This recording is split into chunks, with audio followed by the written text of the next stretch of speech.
Dear friends, ഇപ്പോൾ എല്ലാവർക്കും വേണ്ടത് പണമാണ് അല്ലേ? പണമില്ലെങ്കിൽ പ്രണയം, സൗഹൃദം മാത്രമല്ല, ബന്ധങ്ങൾ ഒന്നും തന്നെയില്ല. നമ്മുടെ കയ്യിലുള്ള പണം സേവ് ചെയ്യാട്ടോ. അതിനുള്ള ചില പൊടികൈകൾ നോക്കാം. അതിനായി ആദ്യമായി ബജറ്റ് പ്ലാൻ ചെയ്യുക. ഇതിന് ആവശ്യം സ്വന്തമായി ഒരു ബജറ്റ് ഉണ്ടാക്കുക എന്നുള്ളതാണ്. വേണ്ട കാര്യങ്ങൾക്ക്, അതായത് വരവറിഞ്ഞു മാത്രം ചിലവ് ചെയ്യുക. സാമ്പത്തിക അച്ചടക്കത്തിൻ്റെ ആദ്യ പാഠമെന്നുള്ളത് ഇതാണ്. നമ്മുടെ പാഴ്ചിലവുകൾ എഴുതി വയ്ക്കുക എന്നുള്ളതാണ്.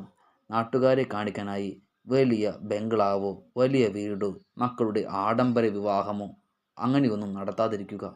നമ്മുടെ ആവശ്യം, അത്യാവശ്യം, അനാവശ്യം എന്നിവ നമ്മൾ തിരിച്ചറിയണം. നമ്മൾ ചെയ്താൽ മാത്രം പോരാ, അത് നമ്മുടെ മക്കളെ കൂടെ പഠിപ്പിക്കണം. ഇന്ന് മാത്രമല്ല ജീവിതമുള്ളത്, നാളെയും ജീവിതമുണ്ട്.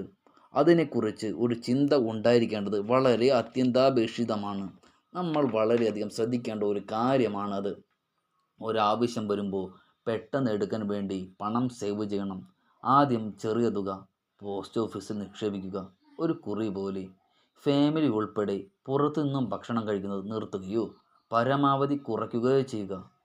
വീടിനുള്ളവർ ചേർന്ന് ഭക്ഷണം ഉണ്ടാക്കി കഴിക്കുകയാണ് എങ്കിൽ ഇപ്പോൾ ചിലവാകുന്നതിൻ്റെ പകുതി പൈസയ്ക്ക് നമുക്ക് ഭക്ഷണം കഴിക്കാനാകും. പ്രകൃതിയിൽ നിന്നുള്ള ഊർജ്ജ സ്രോതസ്സ് പരമാവധി ഉപയോഗിക്കുക വഴി മറ്റേ solar stove, water heater, biogas plant എന്നിവ ഉദാഹരണങ്ങളാണ്.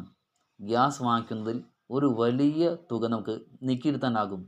ചെറിയ പോർട്ടബിൾ ബയോഗ്യാസ് പ്ലാന്റിന് ഏകദേശം 4 കുടുംബത്തിൻ്റെ ആവശ്യം നടത്താനുള്ള ഗ്യാസ് ലഭിക്കും. ചെറിയ സ്ഥലം മാത്രം മതി അതിന്. ജോലിയിൽ നിന്ന് ലഭിക്കുന്ന ശമ്പളത്തിൽ ഒരു തുക ബാങ്കിൽ ആദ്യം നിക്ഷേപിക്കുക. ബാക്കി തുകയ്ക്ക് ചിലവ് കുറച്ച് അത്യാവശ്യം വേണ്ട കാര്യങ്ങൾ മാത്രം ചെയ്യുവാൻ ശ്രമിക്കുക. ഒരു മാസം ഒരു 1000 രൂപയെ മാറ്റി വയ്ക്കാൻ പറ്റുകയുള്ളൂ എങ്കിൽ വിഷമിക്കരുത്. അത് കൃത്യമായി ഓരോ മാസവും മാറ്റി വയ്ക്കണം. ഒരു മാസം പോലും മുടക്കം വരാതിരിക്കുവാൻ നമ്മൾ പ്രത്യേകം ശ്രദ്ധിക്കണം. കറൻസി ആയിട്ടാണ് നമ്മൾ ഉപയോഗിക്കുന്നതെങ്കിൽ കിട്ടിയ രൂപ ഇത്ര സമയത്തിനുള്ളിൽ അത് എന്ത് ചെയ്തു, അല്ലെങ്കിൽ എത്ര രൂപ ചിലവായി പോയി എന്നുള്ള ഒരു കണക്ക് കിട്ടും. നമ്മൾ സഹകരണ മനോഭാവമുള്ളവരാണ് എങ്കിൽ വീട്ടിൽ തന്നെ ഒരു പച്ചക്കറി തോട്ടം നിർമ്മിക്കുക. കൃത്യമായി ശ്രദ്ധിച്ചാൽ വീട്ടാവശ്യത്തിനുള്ള മുഴുവൻ പച്ചക്കറിയും അതിൽ നിന്ന് ലഭിക്കും. നമുക്ക് ആവശ്യമുള്ളത്ര ഭക്ഷണം അതിൽ നിന്ന് നമുക്ക് ഉൽപ്പാദിപ്പിക്കാനാകും. നമ്മൾ കുറച്ച് സ്ഥലമൊക്കെ ഉള്ളവരാണെങ്കിൽ ചെറിയ ഫിഷ് ടാങ്ക് സെറ്റ് ചെയ്യുക.